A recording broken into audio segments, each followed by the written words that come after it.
Good morning, folks, and welcome back to When the Dust Settles.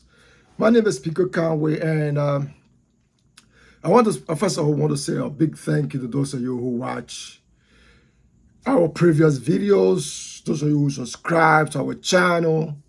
When the dust settles, we are very grateful to you people. We encourage you to share our videos and to also like our video if you're not already done so. Today we want to talk about a very important topic, and it has to do with Israel's strike on Hamas leadership in Doha, Qatar. Hello, everybody, and welcome back to our channel. Today's story is one of the most dramatic escalation in the Middle East conflict in recent years. On September 9, as you may not know, or you may know, 2025, that is this year, Israel launched what they consider a precision strike on Doha, Qatar. They were targeting senior Hamas leadership or leaders. It wasn't just another battlefield maneuver. It is a strike inside a sovereign Gulf country. Into a sovereign Gulf country, one that's been central to the peace negotiation. As you know, Qatar is one of the countries that is negotiating peace between Hamas and Israel, also negotiating hostage release between Hamas and Israel. So what happened? Who was targeted? And what does this mean for the region and the world? According to Israeli Defense Forces, the operation codenamed Summit of Fire was aimed at Hamas leaders. They say orchestrated the October 7, 2023 massacre and have continued to direct the war against Israel. The strike hit the residential compound in Doha, reportedly during the meeting where Hamas officials were discussing U.S.-backed ceasefire proposal.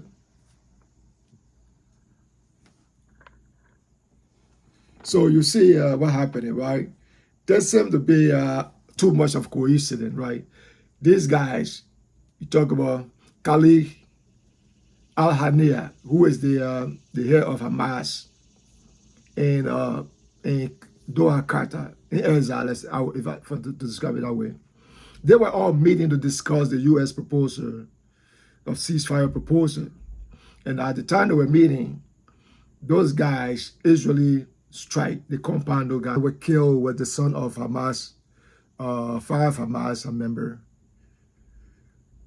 including the son of Khalid Hania, who is the top negotiator and Hamas leader and the head of the security forces. Member of Qatar's internal security force was also killed in the blast. But Hamas claimed that the strike was a failure. You know, it failed to assassinate its top members' leadership. You remember Israel did the same thing to Hezbollah, right? In Lebanon, where Israel eliminated almost the entire leadership of Hezbollah. But in this one, according to Hamas, Israel did not kill those guys because Israel was looking for Khalid Hania, what's his name? Jabran, what's his name? Mr. Dawich. These are all the guys. These are top Hamas leaders that Israel were trying to get. But those guys all escaped, this assassination. Up to now, we are not hearing anything from Israeli side as to whether these guys were eliminated. But that is not the point I want to strike today, right? This is not the point that I want to strike about these guys escaping. The point I want to highlight is about the diplomatic ramification of this strike.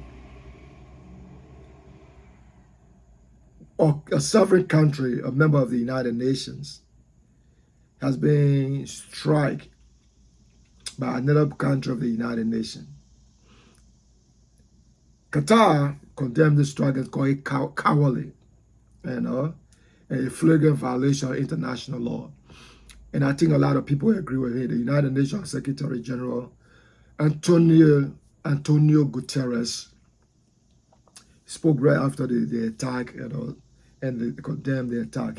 He said that we are now spending more money on wars than we do on peace, because Israel attacking another country. Look, there are many countries now. Everybody is attacking each other. We saw the war between Israel and Iran. We see the war that is going on between Russia and Ukraine. We see the tension that is building up between Venezuela and the United States. We see other wars that are going on in Africa. We're spending more money. Everybody now, especially so after the Russia's invasion of Ukraine, everybody is now spending more money on war, preparing themselves for war. And the citizens now, because of everybody's afraid, so nobody's asking the government not to spend a lot of money on war material after Russia's attack on Ukraine, when we thought that countries would have attacked each other in this day and age. You know what I mean? But Israel attacking another sovereign country, it's just a clear violation of international law. But Israel has its justification, right? According to Israel, right? According to Israel, as I already pointed to, there was too much of a coincidence, right? The strike raises critical question. Was this a tactical win or a strategic misstep? Israel claimed to have acted independently, but the timing, right, during the ceasefire talks, suggests a deeper motive to derail negotiation and eliminate leadership before the deal could be struck. So we want hostile release, we want ceasefire. But then the guys who are going to discuss the ceasefire were almost eliminated.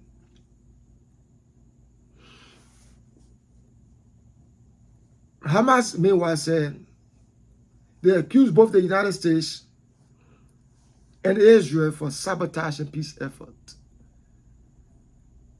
And the United States is saying that they were not aware of Israel's strike.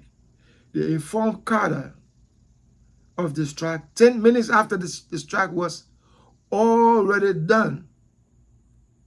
10 minutes after the strike was already completed.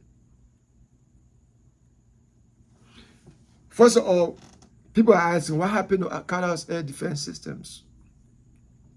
But I don't think that's the question we should be asking. The question should be why. The timing was too much of a coincidence. Too much of a coincidence that U.S. proposed a peace talk. That's a proposal. Hamas leadership going to discuss this peace proposal and Israel strike. But Israel is saying too that the strike, because Hamas claimed responsibility for the killings of 6 Israelis in Jerusalem, at the Jerusalem bus stop. So Israel is saying that that strike was in direct response to Hamas's, Hamas taking responsibility for the strike that killed 6 Israelis at the bus stop in Jerusalem.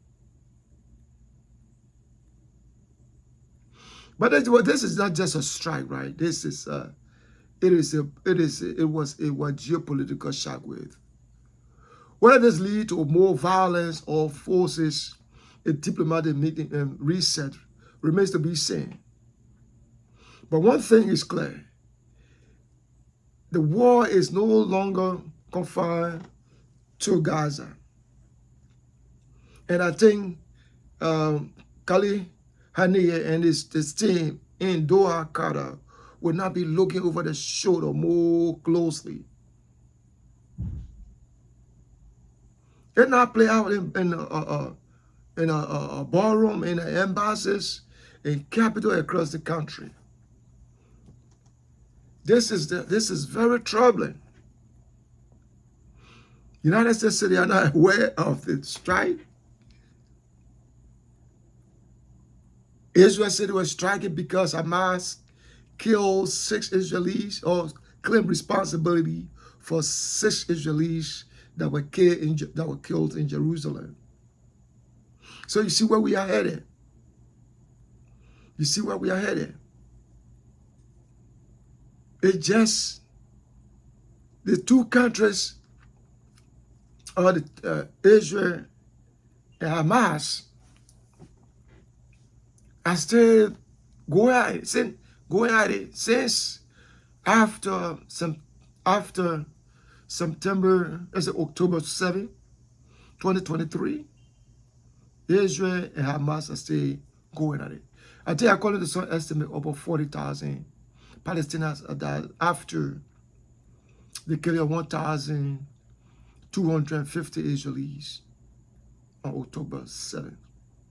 We don't know when this is going to end. This conflict has been going on forever. That is the Israelis-Palestinian conflict has been going on forever. After 1917, the Doha agreement or something like that in 1917. Then you had 1947, the UN petition. 1948, when Israel declared independence.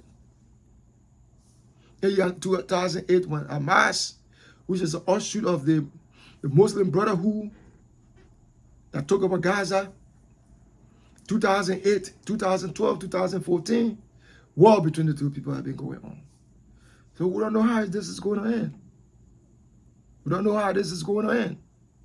But the problem is, my own thing is, countries are now having the freedom to just strike anywhere they want to strike. Russia and Ukraine and Russia claim to be defending themselves. The Israel striking, okay, Israel and Iran, that's a different case. But then Israel striking into Doha, Qatar. It's troubling. They say it's in response to a Hamas attack. So we're going to see what happens. You know, folks, I want to say thank you for watching my videos, our videos. If you find this breakdown insightful, hit that like button. Subscribe for more global news. And drop us your thought in our comments, in the comment section.